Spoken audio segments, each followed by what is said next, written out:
We are at Prism Health, which is a research group out of the Department of Epidemiology at the Rollins School of Public Health at Emory University. And PRISM stands for Projects, Research, Innovations in Sexual Minority Health. And so basically what we do is we're focused on behavioral studies for people living with HIV, people who are at risk for HIV primarily, but then also for other diseases, and just really looking at what we call sexual minority health. So people who do not identify as being straight or heterosexual. We have a lot of different research projects that we do here.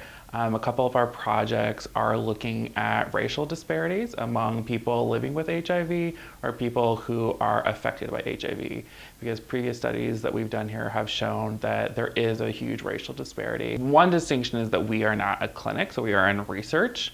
Although we do provide some clinical services, our primary end goal is research, but that does not mean that we neglect the care of our participants.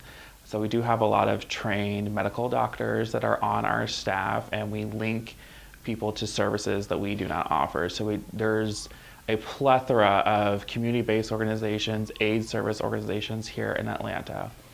However, that is not the case for a lot of people who live outside of 285 or the metropolitan statistical area of Atlanta. So some research I did while I was a student at Emory was really looking at what are the disparities that people who live in rural communities face when dealing with HIV prevention and also HIV treatment.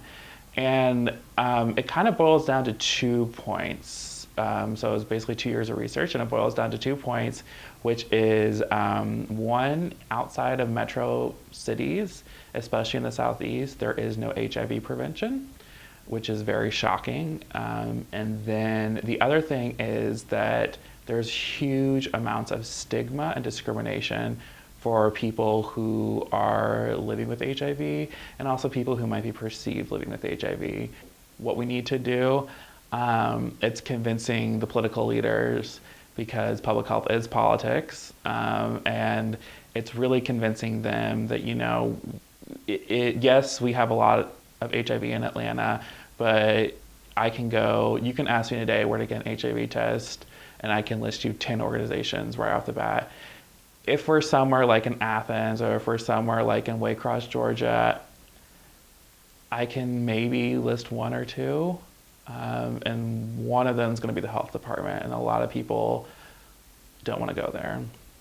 So we have a lot of work to do in Georgia. I'm not from Georgia, but I've chosen to live here and stay here to do the work, and I'm very happy that I get to work at a place that, while they're doing research to benefit the community in Atlanta and Georgia, the United States, all over the world. So we're trying to make the world a better place.